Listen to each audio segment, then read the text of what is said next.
Nama ya wamawo ya amatakola ya wamawo ya enya amatakola anusani kawomna la dungi ba mawu ele ya ta ayabana ko akwada dar shari kana anjana ya wamawu Nuka nyala nchiyo ya keshnoli ke ya wamawu akonao Ela kwa yama anusani kana wahana dungi ba mare kukore kwa gaglola nchi Na yabada na wai makama ya kaglola nchi wakana kwa mna na glola fiare Na mjambo yukana pukla Agnes yako pretende so Uboko ba dolo ya nawe na pomono Aroyoli ya manyama shameka Anuma ku chito alo criticism wawo criticizing bashagba Amaya for Jeffy Lukakaba amana nyona o yitai Aneba mareli nema onu salikera o kwala da gbona lenchia Aroyolia ba amana nyono ba odara mojojoji awe mota ina yala magboy kwagaba amomo jojomu smart ole nema no Ma do zona mashame kanala Jennifer Dupoya panaji la Facebook live Facebook toi mamikata miawiso va batok wonaji minute bla ton vo et photo de ganiji la majima mako nyaga jonya taka kana futar tanzia vina miraka daka maraga babai miakata mi akuma rabalekia na ba makhanya joma kuma bo wa ale kana koba wano ataro kometora mi azona gogo mi akwa balekia na matutunoge ugala agbanyima ruwi bag batok wana ye je ab anyana ndia no kwete game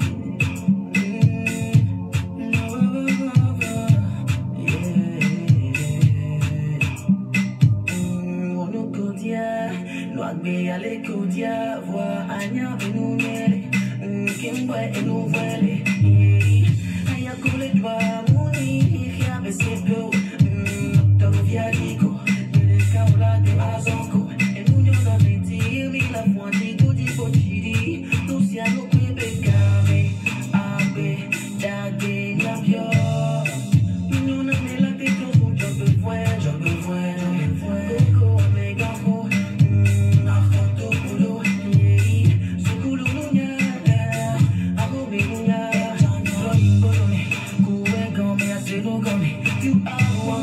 Kaka ma adobana papa James Akalu down below le kaka Canada du Komora na maka gbadona miaka gayina miafo komigana wa agbandi boko now opla ozo yugata mi ado agbandi boko now meme yugata na US Canada Britain Germany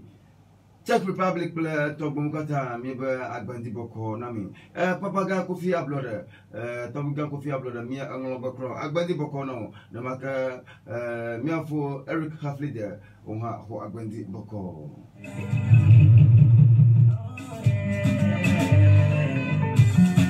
Papa Josiah Joel Mia do agbandi boko no ha afoto ya Godwin fonu mia do agbandi boko no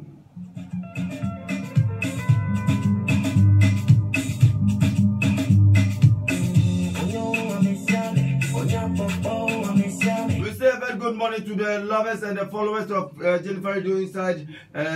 Canada, Germany, Britain, US, Czech Republic and others. Very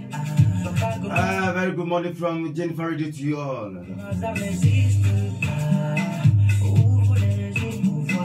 And all the followers on Facebook, on the Facebook page, we say a very good morning to you. Jennifer Do me plone do chito ba new kata Jennifer Do ha be ono ikata pon ko chuba me na comment ha alma na fiu yata mi ba agbadi boko no mi kata mi awiso va agbeto ko naji agba ajura agba pejunu aton pon kaka awo agba yin agba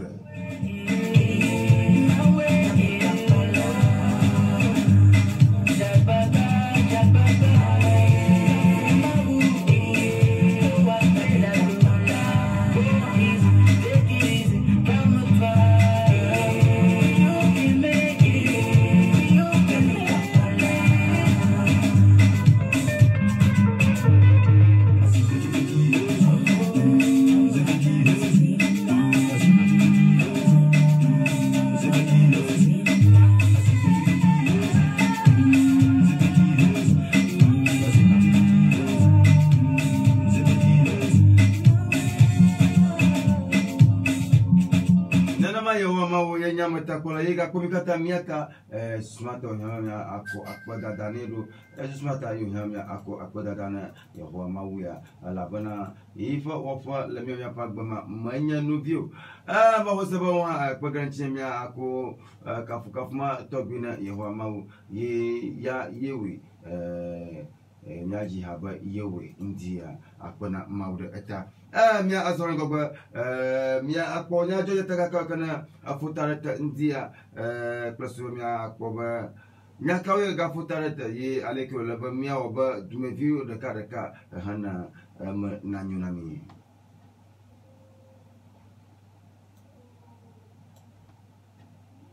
tamachina bamu nuyiwalo tamachina bamu nawe wa mauku na wena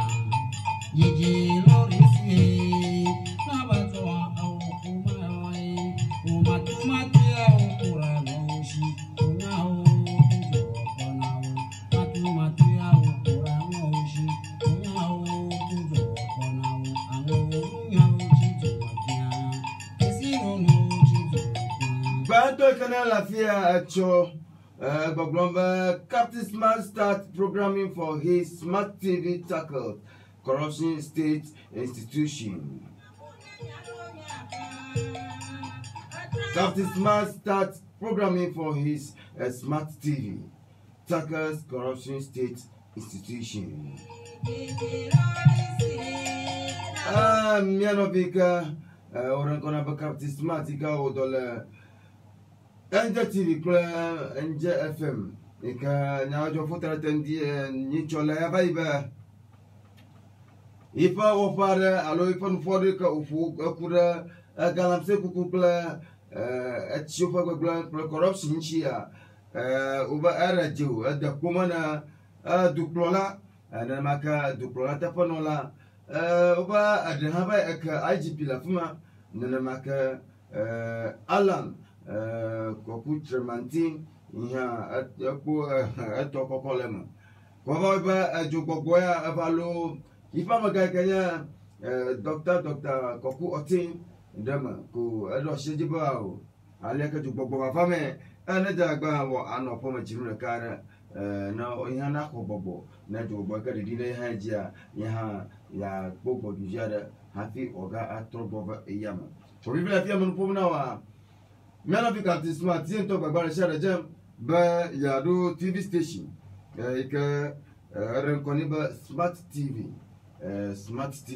ta fi la fia gbagba share jam anu dawna moji basuba ya wepa wopa abadu koma bi na plasuba zanu hokla anu fiti bitio la dukoma ika dukofa garo nbayim matemaji kami vile ka pomo ya ba marakaina ya wepo wopa plasuba ado na yingogba neba yo mogavalio yovio mogava akpafu Uniwalo tamachina bamu Uniwalo tamachina bamu na mama upena wenai yeye arisi abato upena umatu ya ukura moshi onya toto panao matu ya ukura moshi onya toto panao ama tito masha Nana ma nunyola yo tama achina bamu na nyanya nunyola ko gocho ba mi onko yoge mi yoge Negala Captain Smart wa akpadi koko kaya global the city has exposed you big time the city has exposed you big time Captain Smart mok baumia kaya global Captain Smart ake kunuka kashakwa alors afika miapa duplola tapanola arofia ye anya tato na account committee mukana akona account anyaoji pla mia moba economic nyaoji la Ghana agba blonfia ba fibla fia europia awre shere kaka mi osi dia dokwe adompe sidia akaya makatana go boba ao numu kata wo vibe sidia yo kogreji ye yo al dollar adaga homa ikono yo popota si dia eva aridago na matutui o ha bugurago la fiera.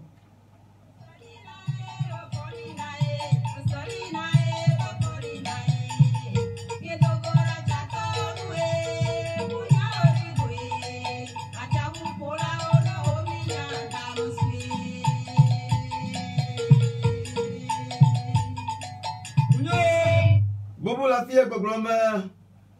You want Ghana to be fixed and you are afraid police? You want Ghana to be fixed and you are afraid police? A plus, yeah, the care gonna fix Ghana, fix the country, convenience. However, Alomoka, Arurokiji, Ali, I don't fix the country, A plus, I do go, même quand fils the country, duko vient à Paraka, Tanoda, Chetena, Dukona Jo, no duko toji green ta Apaka no Gia, Chiodeta, Melia Dolia Dunko, Osba Melia Dovo, make a profito from her. Ngata me profito from do.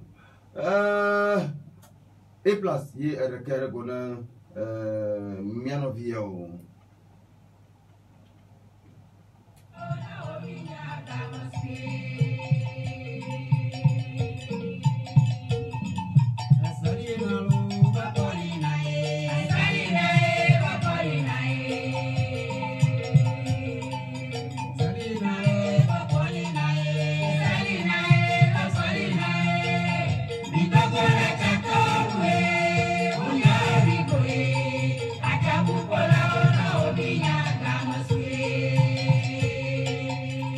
Chabu pola na kominya ala bagamasu Ghana vio michum ala bana vivla fia mero gamasu plus mio me fa aba America rekawana evla fia buvula fia goglomba it will cost government $10 billion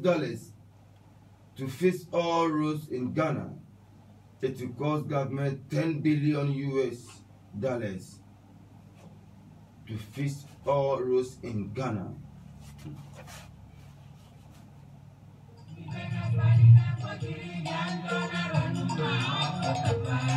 Mianovi oforiata ye arakerego agogloma hafiko amododo katana le Ghana amododo akoko kana le Ghana ika wa ado wa anyamontoko ayaba du kon alo jidudua na koga ikafa humanya billion de kara kaumo ikamanya Ghana gao onya abluchi ga US gaya billion de kara ka oma owo $1 makajiba atara 8 cedi inchi $1 atara 8 cedi inchi cedi omanyi inchi $1 ataro Taneba nagba $1 ma alo nagba $1 ma da napa Ghana cedi yama ye na hapo $1 million agba na Ghana gaya ma onto akwa ga gbogbo yima ye na hapo ka avapo billion ka main view for $10 billion yo yaba Ghana jirudo na po hafi wano kwakpradu hafi wano kwakpradu atenchi adu monami arafu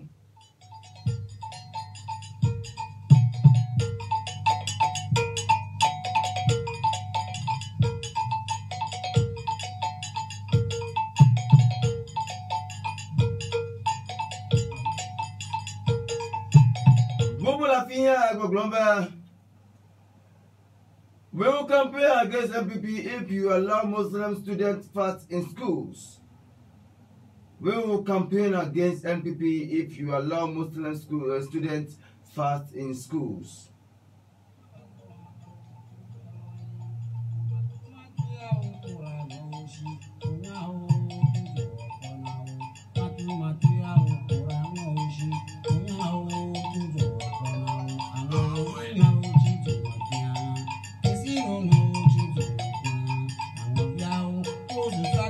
Thank you.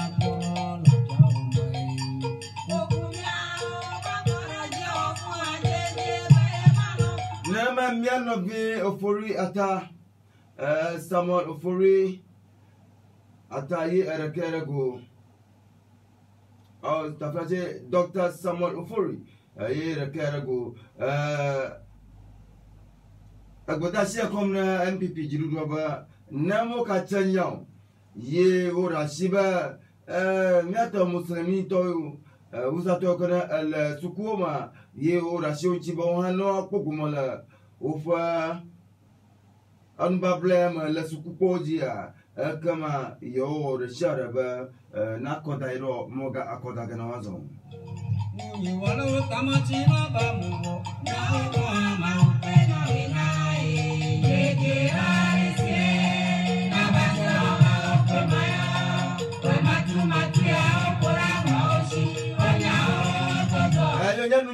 Tamachina Bamuta, Dr. Smart,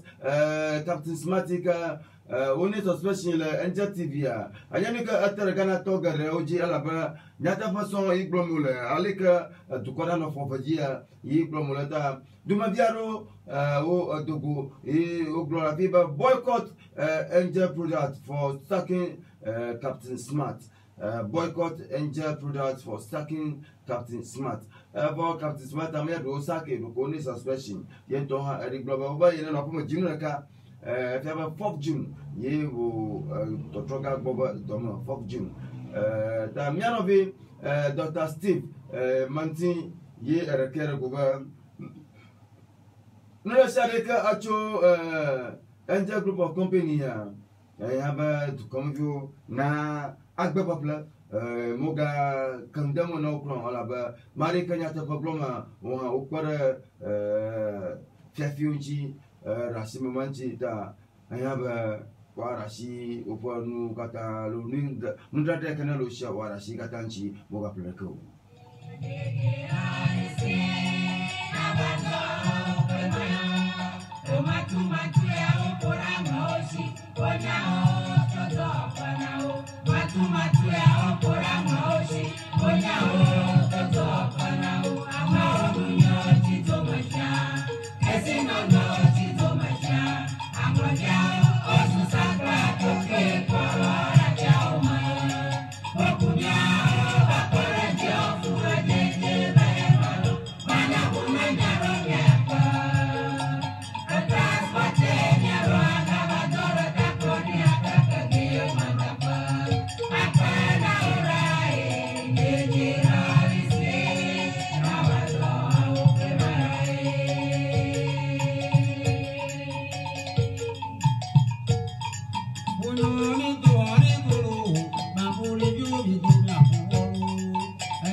Bamboo Viola to go for Gaka,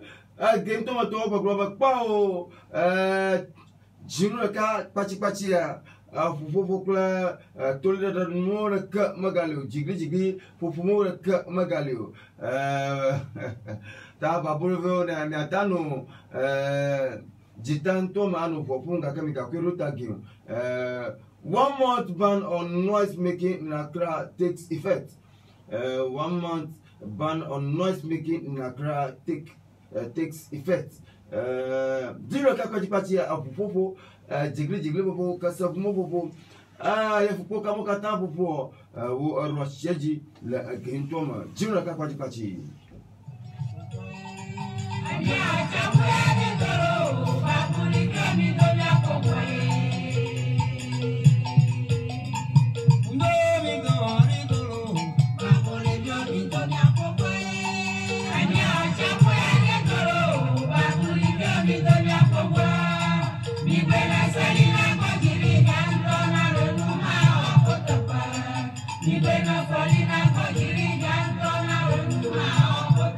Minute shake for sona indiga shake na for minute shake sona indiga shake na for keke la fia mia ga ko ba ke la fia ke ne be nya na ha anti ba fa bi government response to feed the country campaign has been extremely tone deaf. Hey,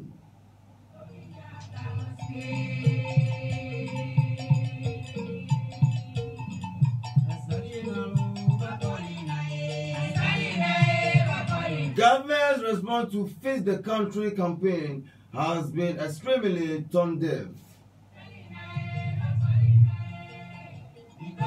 Nyanobi Joe Jackson, Face the Country campaign ka jin ali do ka jin ba du ko agiglim alo du ko aglir apara ka mi ya gba mi aji epolo alo ati mi adete plus ba anu nanu du ko to je ma gligo Nyanobi Jackson Joe Jackson agire ko blomba ali mo kata du mo le shia toku otumo ko gagaro mana kanto jinuno mana na kanto go hasam la kamamu jinuno ma fura mo ra kanchi go hon ata alibokata do mole chikujo kukuna papa kyojima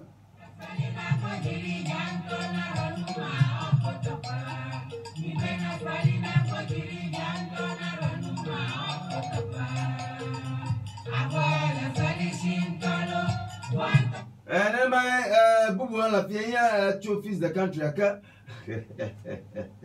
this the country nyanto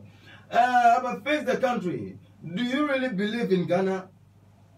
Do you really believe in Ghana? Before saying fix the country, Gabi Ochudakuye Erekerego. Agbamba Memoka Lidoba fix the country day. Ayata Baba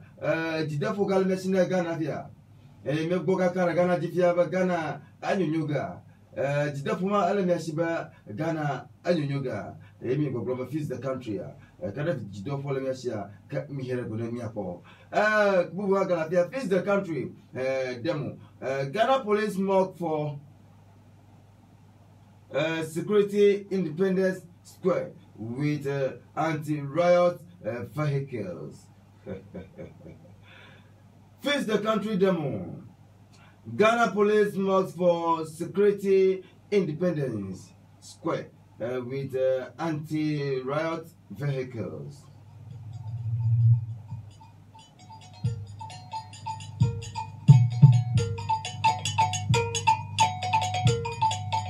Face the country for demonstration to Comadiaro Aruba Yao. Face the country demonstration to Comadiaro Aruba Yao. People at Yemen Fuma. Popito Ola Dada do Blibuma. Popito Ola Dada do Blibuma plus Suba. Of Yoka Wako Dada Independence Square fee. A fee come to Poba, as on the Comajagala, Anya of Waruka, Achijo Junachia, a Pogaleva. Koneba Mova Aso, Hana Soneva Soko, or Furojifu, of Yopora, 1 year anti-riot vehicles. So, Waruka, Mate, Padake or Bonaka and Chu, Bona Yaf Yuchijoko, Yurajiko, Ka Miadomi to Plenia, Ta Povitoha, Ola Claluna, Amayao, over Fix the Country demonstration, Maji Gagba, a Gigacho. Mi bonaveka tamo poga na yenba nu nyawa aso so ne afi wo nu chimlo alo nu chichia yenyo ha mi bonaveka pogara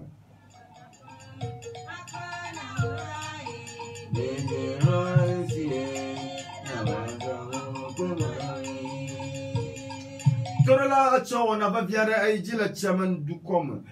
chaman doma wana ba viare aiji ika mi apaso ta pomonola agara chama duama ye wana va viare cho azuzon learo gara ngole tabo agara nachima sio kata ovaro mie masaga daka mia akbaba soniade asura tafa ye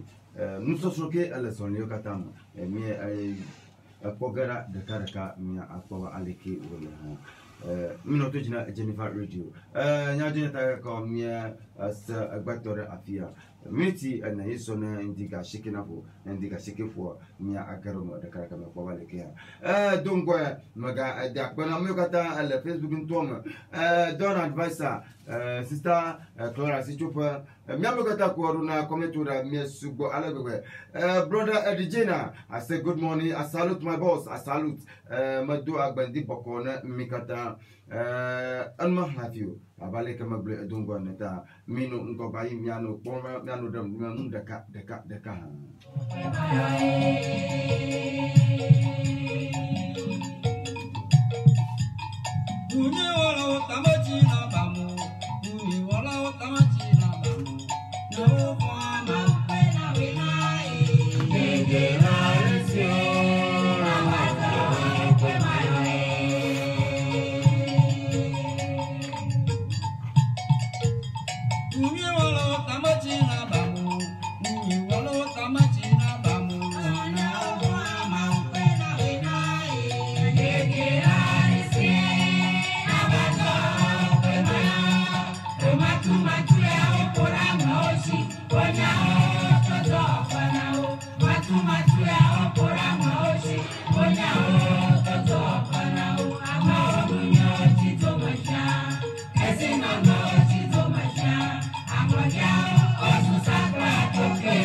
obligator, me no be obligator. Good morning, Jaspiro. Agbanti boko now. Boko agbandia nyama nyaka boko mo kuin mikata kana la Jennifer du do fama fi. Klechama do kata bako saba ufuma to ha nkosega apato Yusuf Saba don't advise that the obligator GH mi afubano namaka mi no be Filipino Brown oha mi mako commenta nguru ko ganu magachiji pro amino kajina Jennifer radio people like me yagroma bubula daka bubula daka ka horchiji ko aman babadi wa adura ko tarafi adji foji ta people like ya ala nyago ke tokuga komisoglo à la femme namaka miafu Sami Dogbe à la femme. La majidima ma gagaroji ma koraba agotore leke oganoga soko ha.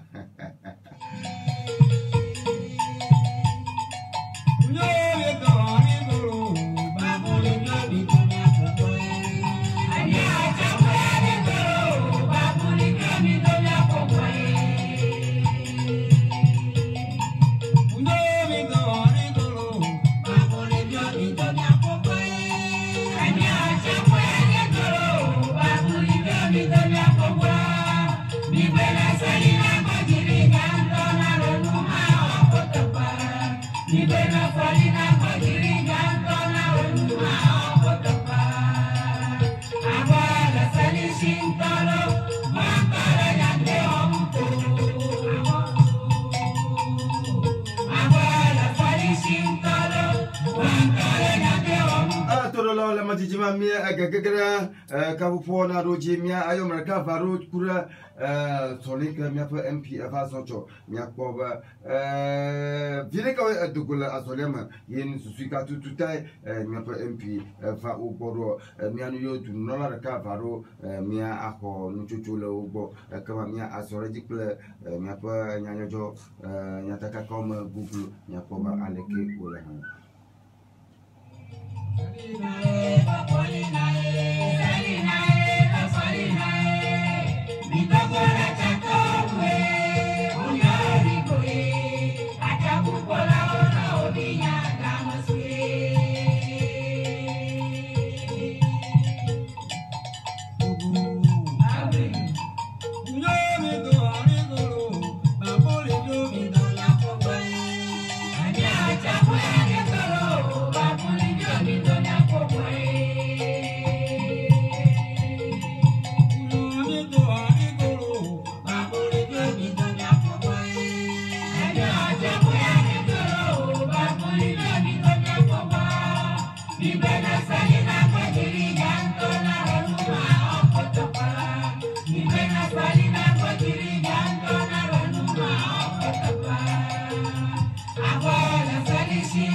Kingsley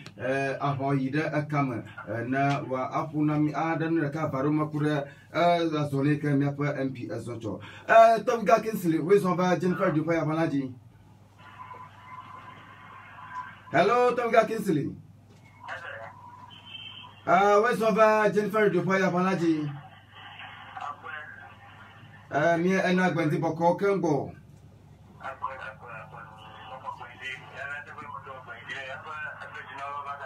Akwa tojinola osa oko agbandi boko now. Maraku ndia mi adakajio na mi akhonuma kokoraka varo achomia asiba mi afa sota konola ikanya bubuto jijoli gakwa gara ngoleta goduoma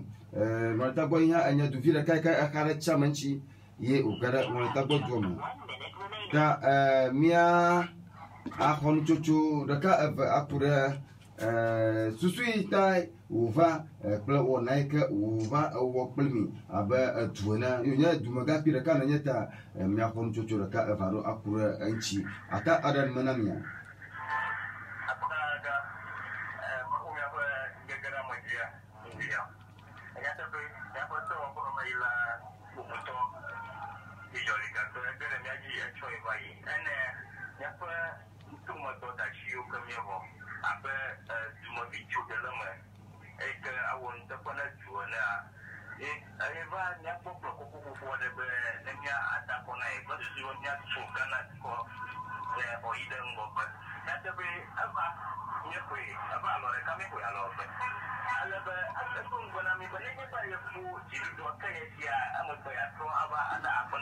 You have no call credit in your MTN account. Please recharge.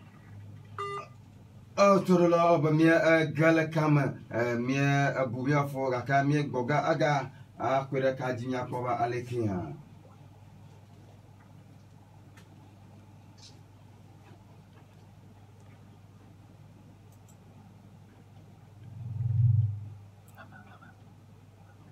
Hello? Hello? Eh, mia la kajino.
Akpa mi da kuro mi no fi kinsili ahoyi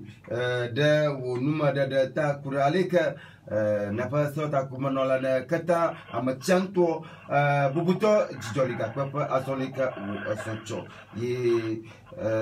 ka la yepan funwa mia akweda mabanyata pe ngbeyoka udo ajiwoga alo mekpo ifa wona ala ba chichogla ba agleka nukuwoga ko akimaka ina kogala ta la yepan funcho afa la maba ngbeyoka udo awagana mifava Yadda bai akwai da ya kuna ya bai amma da no ga no kula kulfa ko da ban to kuna ya ban mai ya kunu wana ma akwana ba da juba ga dan ma nya ya wo block la kunu fi je ko ma ai won flavor ko da kuna ya ban da ya kana la shi o bai wana mi ya aji madala fo o kana mi baba mo ko ali apa mi ada kono mi ta ko to ba na الزاوية أكو أرن نامي ذكرتها بلسوا أدوها أساسويتا نبصوبات صوتا كمنولا غير مياجي أشورو مي أدا كنو أي بوبما مي أغا غرجو نيبا مي هانا نمردارة أبغاك إنك كمان جينا نكتا نانينا نكتا كو بدونا ميتو جينيفر دونا كو مونيتا بوتو كتا نامي Yo tudolo mia afdo jakla apato Kingsley ahoyi cho ngolita go yenya sohyo nunola bla dwaga piraka onyala ngolita bota e dan manami fura asonika miafu ikanya sota como nola na kata amachanto bubuto jijolika kwa asonika uson ra goro uji cholo ngolita bo miafu Kingsley ahoyi ye aramanami mi ada kwani tohi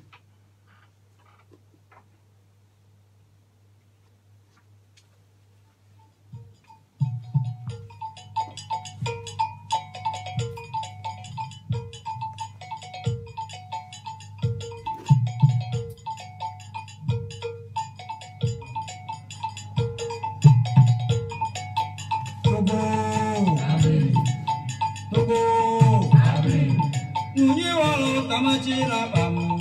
nuni walo tamachina bamu, na wuwa mauku na wena. Yiji lorisi, na batwa au kumawai, umatumatia ukura noshi, unao kuzo konao, matumatia ukura noshi, unao kuzo konao, ano unyao chizo matia, kisiro no chizo matia.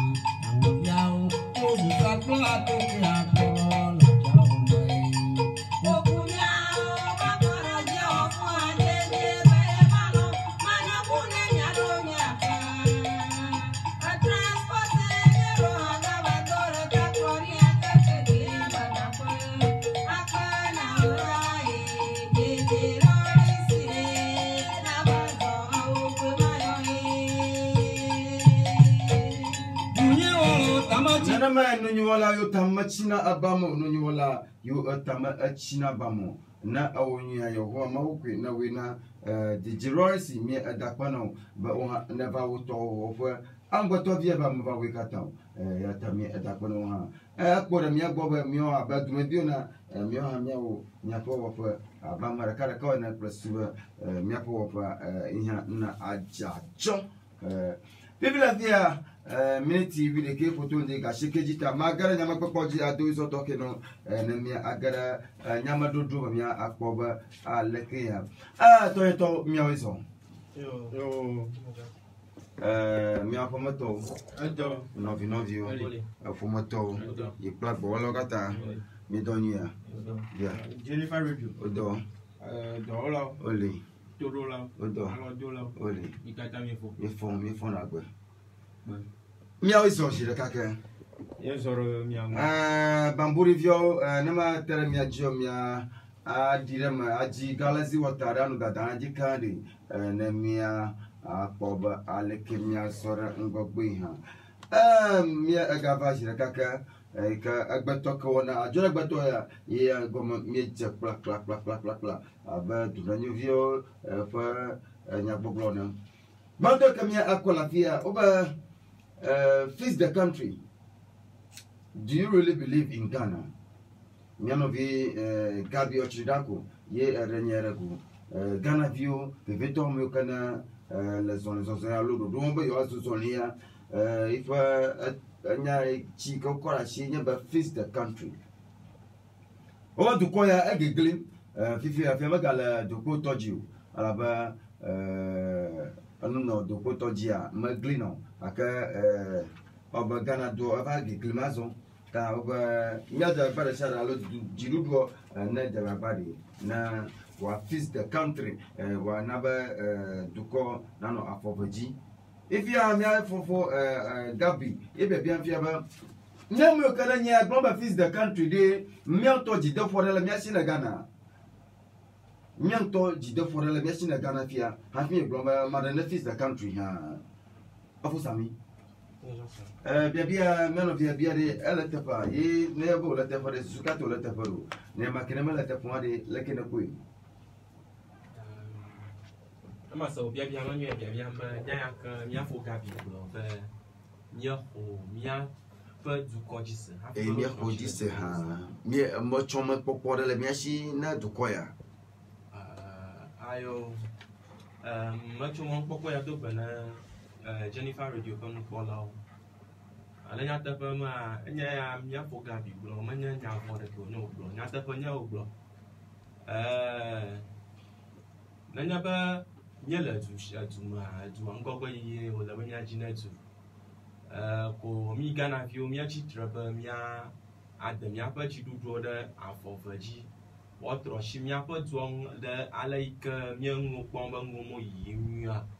mía atrɔ asi ŋu ye eye míatsɔa menye loko míatso ko susu aɖe te míatso ɖo míexɔ dzi se be le nyateƒe mea míaƒe dukplɔlawo kple míaƒe ŋgɔgbetɔwo enuiwo ɖe ɖi nu yiwo ke dzi yim dua mea enuiwo ŋuƒo ɖe ɖi ta míenya be Ghana ate gatsitre ɖe afɔve dzi nyateƒe yite míatsitre ɖe wɔna ya ŋu be mía aɖo ŋku dzi ne míaƒe ŋgɔgbetɔwo be awo wo mɔtram ne vie mɔtram ko ɖo daɖi ɖe mɔ dzi be awo ale ne wɔ me menyo ta yi ale ta dzideƒoe le mía si ne Ghana dukɔ be ale ya míelea nyateƒe me ɖe menye ne me le be míanɔ míate wɔe wu ma ta dzideƒoe li be nu sia ŋu ale ya ke míedzi mee be ne wotrɔ asi dukɔ ŋkɔ ɣeyiɣi aɖe gbɔna ɖoɖo ga asitrɔtrɔ ma gbɔna ɖoɖo ga takpe. Iyo mie edakpenɔ fia be nyateƒe wo hã wokɔde me be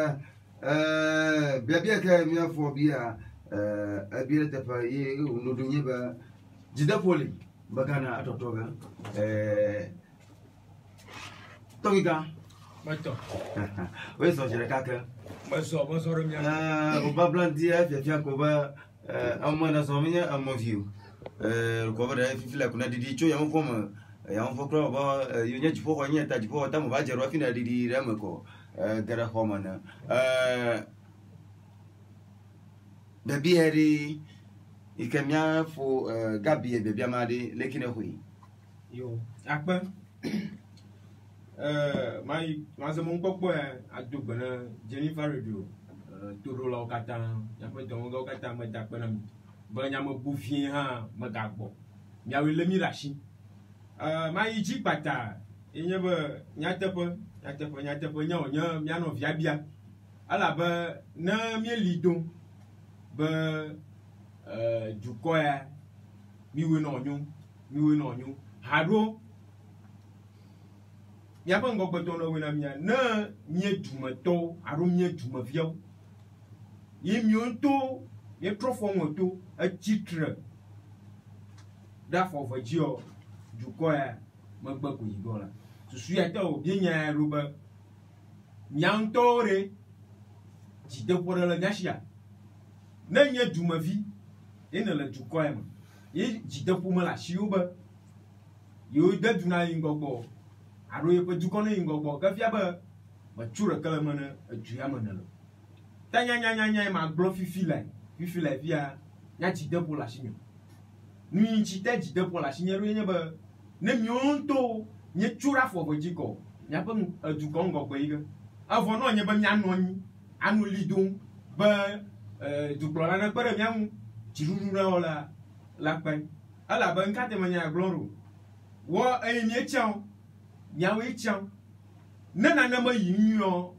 awo dumevi ya ke tia me ma o awo aforo ga fotanu hafi ni na beno wo o tan we nu Jasper masira via bio Akpa maga bebe maka zaga a fifia mi didi chogana nyava chamo kama mi profia kana panya mami glo chama fotal jinole manaba chama ya ne de nya kla gomo ejigre tamno jiere gi nyo ya na gekla chama ya me gana onyo afusami fifia fia nyagbe ya ne yaba mi so yu kala chama yemi gbogbon ba me fa dun no lo kala chama chama do agbegblem no do duoro yi maraka atura duoma abia ba jide fo de le machine chama ha nakina taro chini nulo do ya mo kona nya ko ga ni nulo ma ko ka kone ba jide poli ala ba duoma mi tu ma vio de nya kwe ba ale ya kan wo yi me manya ne mo la bo ne mo kokoko nya te ngo we wu ma ite nya chitrechiga ita nya chitrechiga ba aw nya ngo ba to no wele ta ale amye kpo ba ngo na no ite nya chitreru ta na ma de bia mbe jide po la shine alo jide po la shine na chama zu ya ba ni ya chi nyela emi ya shi suga ha ma bloga ni ba nya ta pe ni ya chi nyela ko ko ni ya shi suga ala ba nya to nya ni ji miela nya ba na nya chama zuo ma ha chama zuo nya ba ngogbo to nya to nya ba mo tra me ola ni o me ola manyo nya ba otewe susumata nye o damre mo jiro na nya pressure ba o ale kwa nya dawre mo jiko o iga wa ni ka ji miela ngogbo do yo le bo wo zuo mo ko o ga tan do ya kuma na ga mai ke le chama zuo ma nya ma bia ga ma yiko blogi malani Kanama agabioba alo glonoba wonto de rukuruba hafina glonoba no de chama dorori ahonya ha acho nya to nya gbenono yike me no le to me gbo na nya ba me le to me yike nya gbenono me ma de kan diamu nshango bia cho gbo de me wo ma na nya ba ogbona ba ma nya to ma de ro kinya rori ma bia ga ba susu ga te me ro kinya bia ga ro alo nya nde ma nya ndia na ma de le to ma alo nke me wo mi te ba ma de ro kinya ro ha wona nya to me le to ma kpo ba nya to anya gbenono ma nyu me dadam le to pa sa oji nya ma ma ka bumu ne ma na ka wom to pa nko do radio na nya ba obi am nya ma nya na ga ma ni o ka nya to yiko ma dire ma gba ba aw anya ma ya bia am de susu ga te obi am nya ya ro na ma yi magbe adra ro kwinero na susu ba nyagbe ma obi ama magafa odoro jinya susu ba anyagbe ke obi o ma agafa odoro jio na ba ma ba wonto de rukuruba hafina bona dunno ba no de duaro na koro ku ma kwa ba leke agba no mi nko mi la fi ma soson re duko alo amagaropa nkutao mala kato kana urororuko waswa anya ka demola magava outdoorjio tonga komsoblo kabia tutu ko ga koga no hanyima nanya ba mikata mile donfia nya ka kokata mile ko mafia le don ba aduo avia lo chama duo avia na baraka anu bushu etomlo iwomba miapa ngogbato miapa ngoyi le diama nyana ne ka ajibe arefu ye melidon ba dunolo mio de vieux dunolo no papaji brenyon ye dunolo ba mia abaso hiona mio ha midre me pa gbaro midre mi arokiru ha fian gbogbo yo no dre duoro aba aduma no nani ko amabato ye chunadu neba nolade agbunya ba unto de rokiri lekine nya hogini yo akpa Jasper na ma hunya ya demo mal anya ba malam kura ba nyanto benono inomi malam ye duma vi mamle o agba kanom le nya gbenom nya ba gbe ele jaji wu nya ba ngogbeto alo ya gba non ko abe de mo kpla ni la pa mo na no nya be nya gba non ne ma e fi nya ni lidun be jungo gbeto no trejoro no obala o ta gblo nya chi ya na avo no nya be agba mi o mi no mi apa gba achojem awu mi apa jungo gbeto re kama ti mo kpogare mi duma viaji agblo ba mi nya dre mi apa gba no no aru mi nya dre mi aru kiro nya ma ka ji ba jungo gbeto re kama tan jo gbo mo vo no nya ba agba mi no nyu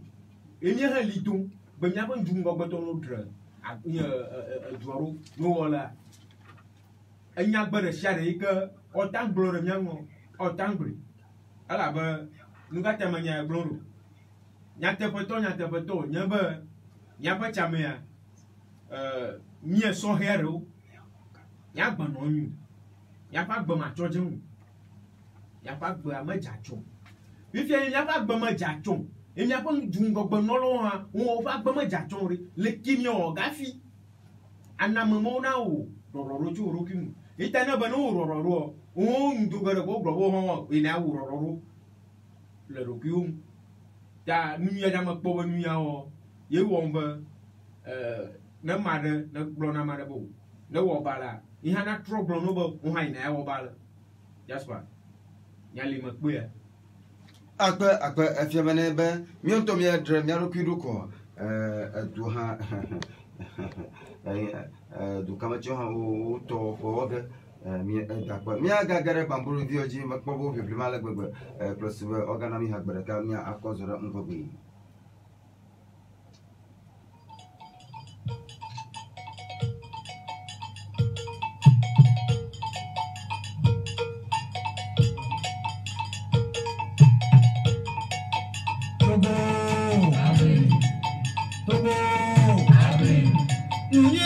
Tamachina bamu, Nuyiwalo Tamachina bamu, Nabuwa Mauku na wena, Yiji Lorisi, Nabatua Auku Mawai, Umatumatia Ukura Noshi, Unao Kujokonao, Matumatia Ukura Noshi, Unao Kujokonao, Ano Yao Chijomatia, Casino no Chijomatia.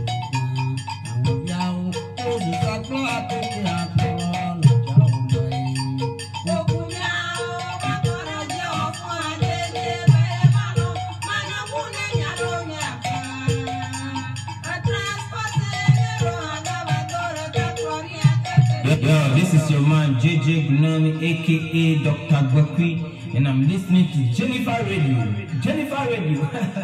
Nevado. Nanama Jennifer Radio mi avado yimi avako de mi ava ba Ghana dona ingo chama dona ingo amgo topuma na po jichema yenye mi afataro jinuta yemi fatia ko ha de mi ava mi azogana go mi apoba nyajo jonyo daga kabuke ga fotare teka iha mi aten akpo agbo aglo ha bubu kana la fia here agbo blomba fix the country. And you are afraid of police. Fix the country. And you are afraid of police. Kaya here nyagba yin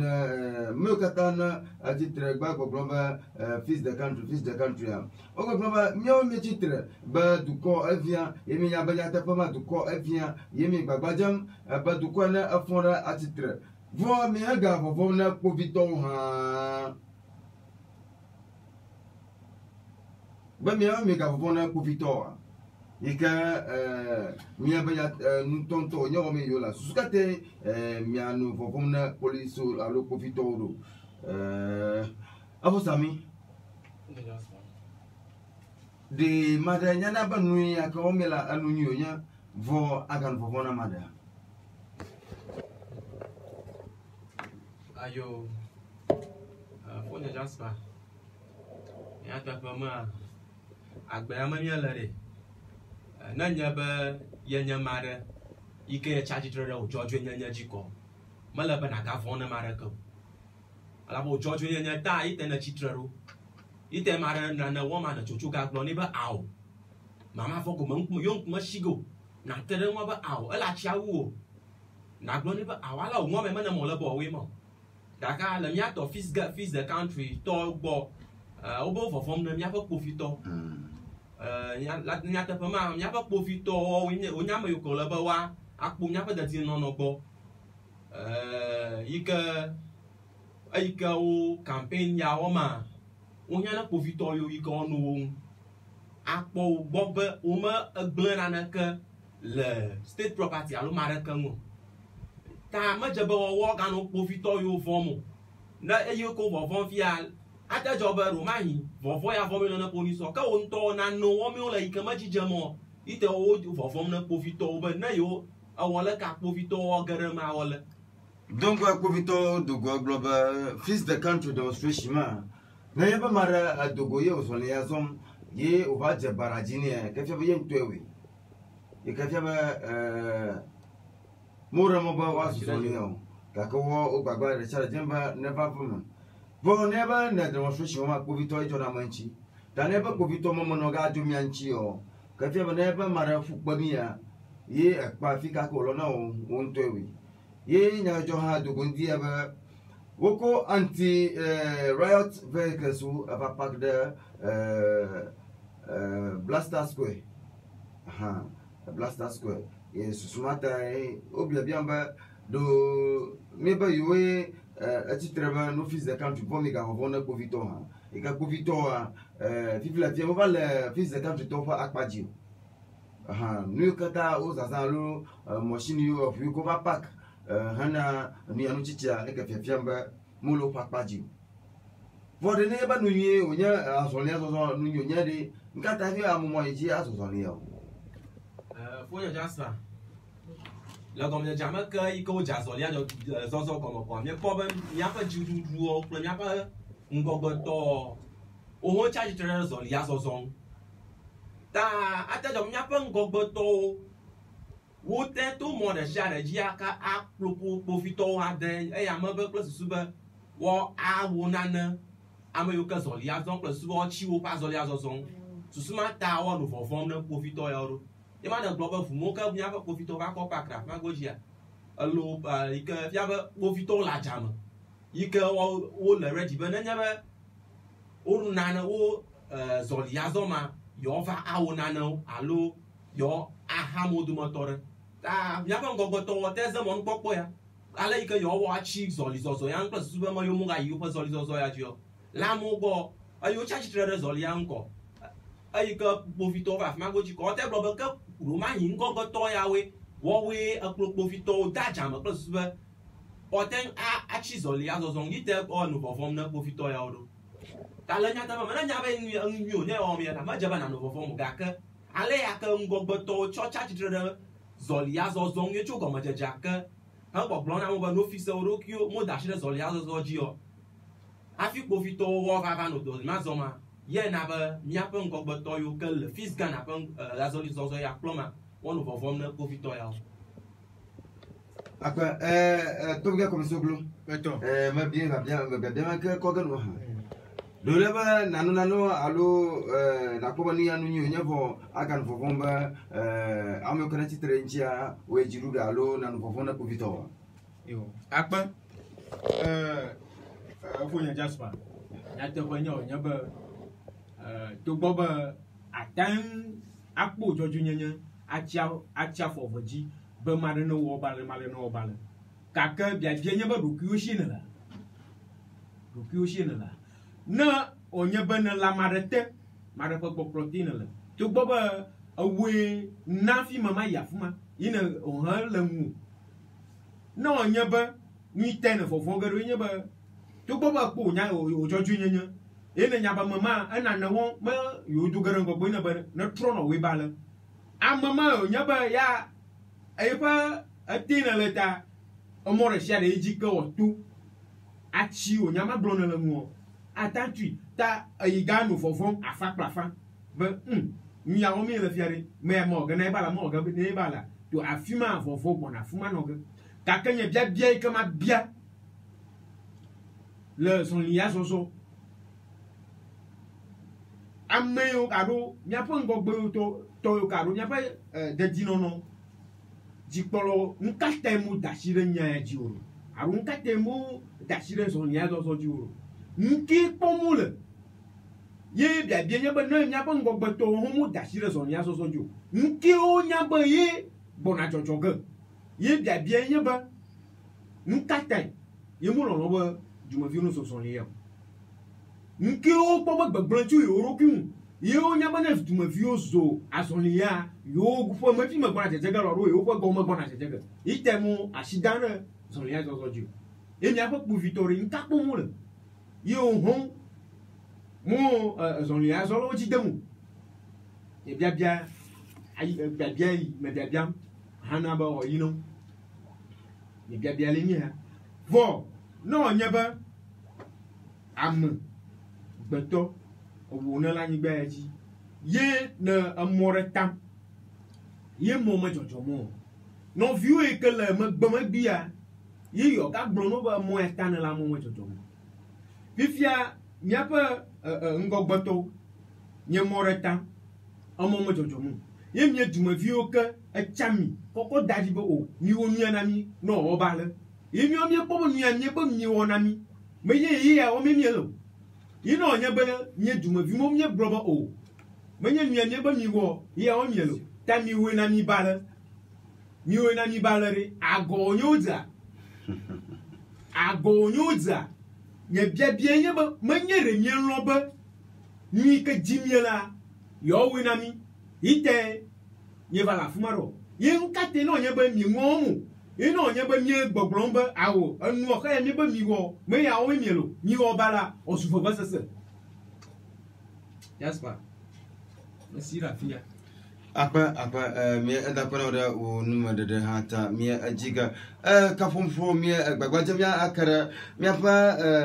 ame sesẽ ɖeka va ɖo ŋuti aɖe nu ɖeka va ɖo mena mi gake kaƒomƒo mete edzi dzedzem o mia dze agbagblɔ be mia agake ɖe akametsi ɖeka ɖe habɔbɔ yi ɖe yi ke gɔme woɖo anyi tsɔ kple wɔna ɖo yi ke ɖe eyi dzi le tsamedomɛ etsɔ mia akpɔ mia ake ɖe akametsi ɖeka ŋuti yena yi ƒe nume ɖeɖe na mi hã mia azɔ ɖe ŋgɔ be miakpɔ aleke hã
neba wana tegbelio polia au nyoga ka akpama noganao kama maga arrejifuna okro alaba mepa akweda dagbanto alo lutu tonto yewa mogbo wole yewa mogbo akweda damale tana mokbomna mogotobana dakbana ye yimati adeva ajejinoko fiaba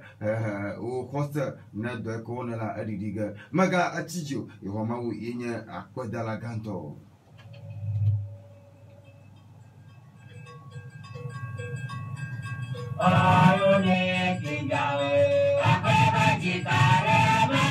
Nana maji kara kama gacho hanavana na jito donavana o nana ma ngobaido neva na ajagara siara kuraba leka wa anoha nana ma mia ado so talking na mugata na mia comme le Facebook live mugata comment ma poro varu harako mi jagara siara na tutu wa chifu mono kama na wa varu ala ba minute bla tovoni yema afoto indiga shekeji la matiji mata ko mia afwo mia afu garago mia afu garago ta Mijiba mia kaba mia akwa kaba mia fo hafli de Eric mia dogba di boko no na maka papa Kofi Abloda ho gba di boko mo ho se agbe kana la background ikacho unity ragmante unity tobo nyeni ka jijo dumno alagbagba mo ko se ba jima ngamraji vivi ko mia zokere ngogba mia ada kona me kata mia pa wo pe ka mi o ma chama do na zoro ngogba am go to fu me kana dwoma wa akpo jije mabligo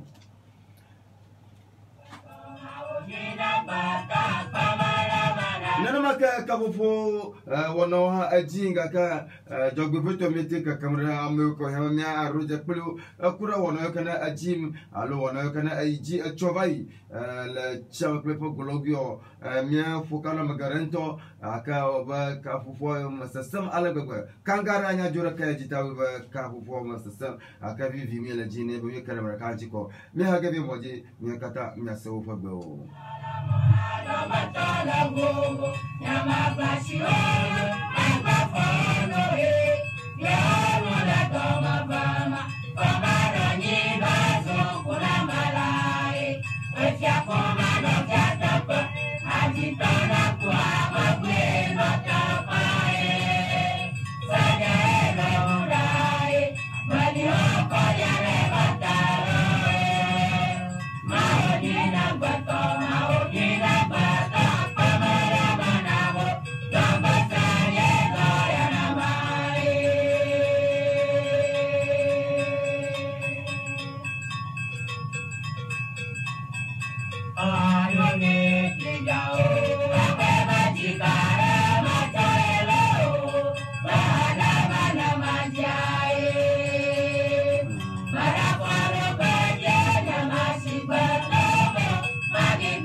mia fifila tia mia jagba karemia pa assemble menola ikanya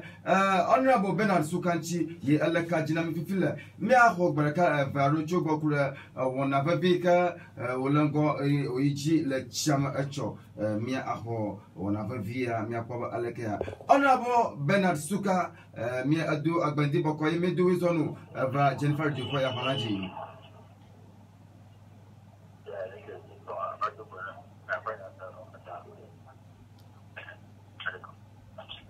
Honorable Mayor Dr. Platina Kogba Jinami Vie. Yeah, we do go there president Lokata. You Nyaselo Kata Oku Banao, Echamadu ha Ako Banao. Honorable Mayor Dr. Platina Ako Baraka Barachobo. Acho Mia Kunchocho Kura Anchi Alumia Kotava, but Mia Pastor Takoma no like Kanya. Bubuto jijoli gakpa eva chamadua macho. Ye wana toki ada aiji le chamaduma. Tojino lo kla me katana le beta wa aji choshoba na aranma akura wana tutu aiji acho mi tututa miapa bubuto eva chamaro na narena kava manamia ase. Yo apa ajo jinabu mande Berpia miwocho, pada miapanya telau kata batu tambah juga bila betul kira mulai. Dah, ada kita nanya beradroyong kamu, bagi kita cuma sebenarnya tu wana tu kaya. Minti bla atoma gba imai kata ko ka mia ha mia fa gapropia etitre mia chigogogo. Ka mia adota flati ka mia adira achobla na gbajia. Ayo, apa? Yo mi dakpa no hada o yata atoro nya ba bieba o funna mi hafi gaka de pepe toke alu pepe patari ka gavayuta ma tenchi a funna mi ka mi dagada choji ka mi no to jinami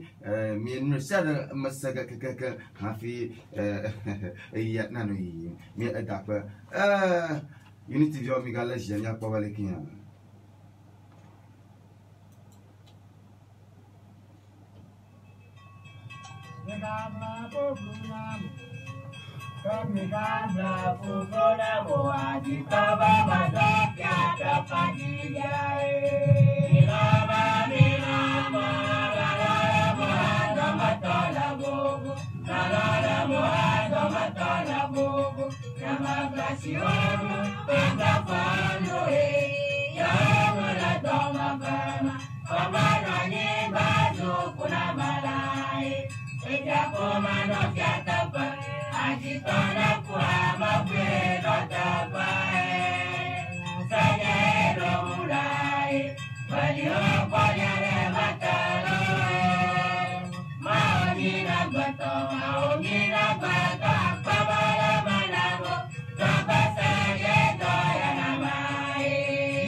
Williams Kana abe mia konfifila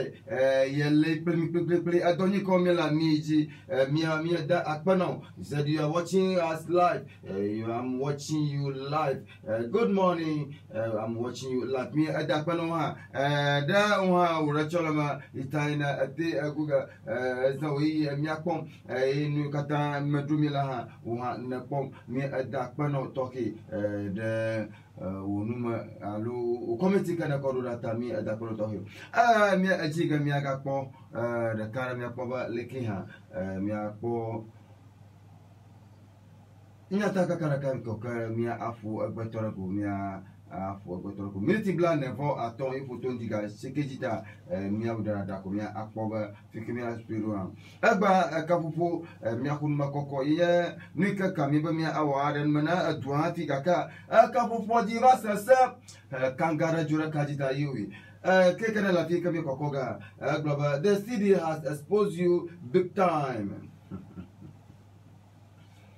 The city has exposed you big time. Captain Smart, here Kerago, Gogona Miapa, Dupla Tapanola, Dr. Maumad Baumia, Yorakea Aragona. Nicholara, allo, happy, Akodanya Navano, a Jim, Wajagonka Cavano Jima. Miafo, Ika Anya Dupla Tapanola, Dr. Maumad Baumia Boguto.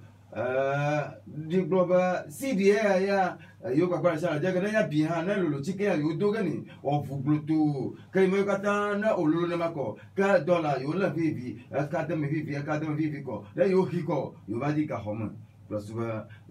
nyala shade ka yo blona dollar yisege wala CD na baduji ibla ke minya blona dollar duyaji wala duji ko la na ako dollar ka ye na gbe hafi na ko sidi ako aterenchia sidi koga wo sidi andre il y a une vie à être terrassé des ninchibo. Alors, terrain, mi mirenchi crab. Il y a un of Captain Smart, America dans le NJTV play NJFM. Vive la fière suspension Cambo. T'as un million de bogolo à l'oreille. Il y a des gouvernements, les femmes pour continuer plan, nous catati mané et quoi, il y a pas Sidia, Mia Fouara, go, et Adidago, Alababa, Brick Placacrajiba, Sidia Naba, il faut pas, allo, il va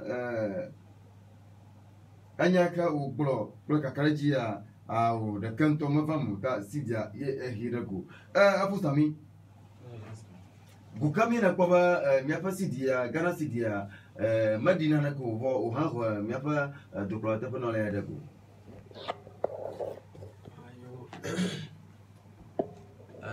lanya ta fa ma Ghana sidia kple dollar fa nya ro ba fuda dollar Ghana ko sidia pa pa me suera ko ko kaka egba ye ba mo pom na mo dollar ka ba sidia ba ji ma le gbegbe ka ba zuga do ma gbegbe et quand on regarde des dollars ma va donner un que il y a un couple nana que la fière que alors qu'on cherche là de faire que là on a un fou de mal mais d'accord va foutre si il faut dollar les du dollar tafia na si ko drop ha ka ji ba hado donc comme ça glo Attends. si diari leke mi aforo alors dollar pas du avou la yewi Oh, Jasper. Oh, on connaît Yann. But il y a pas si bien après. Il y a fou après me filmer le go. Na mo on. Ngate manya gloro. Ya pa me chichio do hamoloba ahia jegba ahia vivina. Ahia jegba. Ya ahia vivina. Ayo nyaba obi aja ahia primita. Adungba. Ngbe ko nyabo do. N'a pas ta mosusu katana wo yirango mea ne miete eshika ko ga plug na mia yo va do na mi ta agba ma n'a pas sidia a hirago ne mia nyaba mea ntetara kamalam ina na ko ta ka gbanye ja bia nya ba ma bie ba do buba hafia na sidia na ba du dollar dia do woni ba do viara ko nya e chuchuga ko aba wo baraka do woni na ya na ma yo ba mia fluma agbafia e sidia ho ma fi mara go ma enyo harago ye to adengba ganga na ya ko ba fu na mia ye awe ba sidia akpo ba nsetara kamala nguta a ho ma fi mara go tanya nya ba ajoji na ma nto ba sidia ha ma fi mara go ni akpa mia jojino ntoba sidia ha mi primary go ni plus ba mi kata mia anomo khaki mi kata mia no khaki ka afia ba le mia me goto fa akpasha pa ha mia no khaki makma no dan alo are ngoni do na mi ko mia ku ba sukata daji ne ba su da gra maraji ha da suru to ro kyo haji ba na nyanyo ba ne ba mama afelia yento ya tiawi ne ba no ko su ko dara maji kata ko ne ba mama ti wi ko ka ba chi toko mo ne ma tutu o le ni ma a cho kara ba ya wana tokya do oyiji da maji ba wonto wa aran manami hafi ga ka fufo ba sasam ta we ba mo atiba aran manami mia dagara a choji a choma ko seba mia ka gara wonchi ala ba ka fufo ka ji sasam gongon ala gbagbe minti andre ko sona indi ka wo nafo agbato mia asegrafia mia do ta platina ma shama ba neba ale kana kuma bo va hafi mate ava menya miawe ka fufo le asasam agbad mi mia aran manami garento hafi aka ha ba ayale aka mi ron ko ba Ghana mia tui na maka chama do ha anya mia to ale ka chama do mi waga ochie ne ba chama do chia mi to ha mi chichiga na maka Ghana ha chichiga machine nyo ole to na maka zona ashida dara anye gbaji ha nya le to esme to dodom lo to nto ikata mi gbolaba I print ga out akpoba mi akwe afiami mi ha mi kana mi akpon na Facebook live mi akpon na share wa ajefiato ajegato namaka ashi anyiba ke mi akpo ana ashi ha people afiami ka kamra danchi ha mi duma piokata mi draro hana alodo doya na yaba do gemiele le anigbanji ha mi adogo awe plus mi kata mi azora ngogo rongi ba analog Ghana limited woye do piokana de bana mi wo drana generator plan to where the open zazon electrician open zazon plumber open zazon carpenter open zazon protective clothing the shade energy akoga host the shade energy akoga drilling machine kata paint open zazon kata akoga analog Ghana limited pikena ta kola chanamo ikana ashamanto na roto buta fa ko chanamo le kana afma na koga yo le 0277 471 109 0277 471 109 alo 0302 919 717 0302 919 717 namaka na ajiba awofilao tomatoes filao achokla filayo na atera ha gmona la yo koklo na atera ha tu pa poko gaja gbara share na yo dream computer laboratory ba bo wa face CCTV camera la wa poma fisha fika na la ha na no poma pon plus ba nanya ba fiafio for gara wa poma ka rogona to gbe ore inka jina la nya poma ko kama into atadu ka unu kata ula safe nam na makana ba computer mo ela show ye ofudam no ha gabana yo dream computer laboratory kama wa akpobo wa agbara share no plus wa o computer mo na kanu dom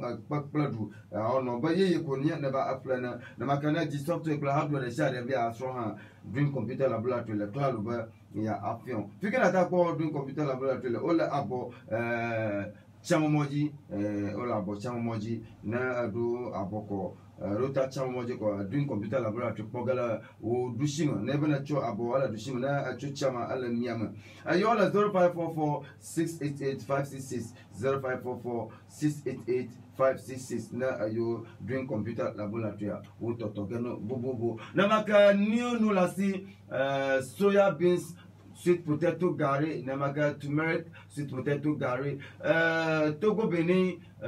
sweet potato gari Pupu fresh sweet potato gari plus soya powder namaga potagot nama potagot anya nagotiare ka wo atoshin toki ko yoti ika kama na anui neban dia fast malashoko na derakajin dia ko o dorachara awoga kulena nang sama lagbagba vi rungiba potagotia anya anu no va vareka kami karaka malamu tusmate neva na zangaba ye uogano na zangaba ye uogano ata man junior ka blanco kaka haba wano frigima neva ukojoko ka feba abachi magayu vivisago yo sister channel 0247 644 286 0247 644 286 alors 0242 50 71 57 0242 50 71 57 na aji Togo Benin Dangote ko atugali ko yo sister chuni namaka turmeric alo jogbanya ikanya chika viare ka do greshara do gare to dam lango to fuma palama oko achaka pana goti atogali fiama neba na gali da chi anoma ga chika hanu jiraka na akugali ko tabai adudum ha ga achika no jiraka ika na adundu da wa chika tabanyo na adwa chika da undu tapa ala bina maka soya beans maya totora chinito ya o soya tora chinchi mi afla anu duma ikunya soya beans adudu o ka ko soya beans ya chaka pla toma potato ya sweet potato ya ko atugali ika gali adudu ma kama yinura ama yinuji pon yo statue ni egba ala chama fi yo statue ni egba ko na hana gali la ko so da shade ka jinala bana badra poga makana agar Jennifer do poma fia agari tokia poga la gozo so sharika ma na jimla ba ohana badralo alona ko ada kwanu sasa adapla ada gba mana view wa akoida sukwi kama aja bana ka do kwano agbarum la suko bura ye ka o galiduma galiyama unkuva ganao ma na ka gbagala na ka amayinu wa ganao digital jungle africa onya do para ka de ka para Jennifer Redunchi ika nyapa agbamia borum ika opa deka o na o develop na app pla website na amo radio online installation never na be do radio dopa ika no dom la online abale ka Jennifer do ha www na yo digital jungle africa egba opa gunu la chama la chama na baka o la tema yo la 0543572205 0543572205 na yo digital jungle africa ga wo totoka no bubu have view na da sukura ka ika anyana na kura computer modando ifoto different share hardware plus software katanko je international computer school nya sukui ko lago wade na sukura ka ika na amganto ika mashama da shiraja nya je international computer school ika na Jennifer du poma fi ya never view de kaka odogo sukuko laptop asushi karo kwa akwe apoma awano shitronchi ano domanchi ikamako katisha etema ko ha alo bom ko vivi dilo mi kulya viove je international computer school kama wava ason anyam kura computer modern no lio sukuta to 0543572205 0543572205 wa abadogo sukuta to plus mfiala dato la sukuyama na nous sommes le soukuyama à la vie. Mia akonya ta fonya le mia no boko mia afo betoloko. Afo sami nami onya ta fonya. Ayo. Nya ta fonya nzia. Nya ba mia to fix the country matoyo. Nya ba jirudua klo nya pa ngogbeto wo tremo ale gbegbe. Wana yo labo wo akoko dire duaro a yo mi o damre mo jibe a no yala ka mo popo le mi ashibe ga na tua nya te fa ga chitre chigare iba afo iji ka o no ba ya ga chitre chige ga zo le zo ga afo maji ka na chama tua le nya te fa ma chama tua ha mi magbachi ma le gbegbe susumata mi chama YouTube chiamang gogba toro mie gbagbajem be chamana yin gogba to do paro dodoma ka maro na ma mi anyi gba be mi atu do pa ya oreji ana chama to be gogba yi ta mi nya be gogba mi yi ge do pa mi atu ge mi to po ge ga chama tu ya agba mi do ko ga chama du ma ha wo ga chama vira chade na no klalo hana do dia wo ala do garento o bona va chama to ga comme soblo na mi onyata fonya yo akpa aw nyata fonya ba dari ba ana du nya ba mi chama so heo kata mi uraka de kawo mem sele mi uraka hana na mi apa chama duo na yingo blenyo jimiele bana sumiashi do biao ika jimiele bana osumiashi ya mi oraka na yapo ngogbe ya akpo nchina ado hanamya yin ngogbe mi oraka plasuba de kawma ye nusele ne mi ba mi oraka ko ateba mi ha mi so kere ngogbe mi adapana to jino lokata mi kata do fo comment oda mi kata no mi akpom la Facebook la mi akpana mi kata mi afufu Williams Kana Williams Kana mi adapana no maka don advisor to ni akpa mi mi kata na do commenta da hafi mati ba do fi mi afu go ha mi de akpana mi kata ba mi oraka kulmi la agba to hama apono Filipino Brown mi da akpana o ha da o community kana durata mi kata ngaka na jajina mi kata agba to mi afu go na mawe acho abragba kafufu wona gere ayiji yin madada gere ayiji hana mi apa ngogba yi hana atu ha ngogba yi am go to fuma fa ngogba yi mi adapana mi kata ngaka na jajina mi kata anya mi kana no shima ko nyenye Jasper for plus ka modern dollar nyenye apato Richard akocho ngaka na jaji na mi kata mi aga dogo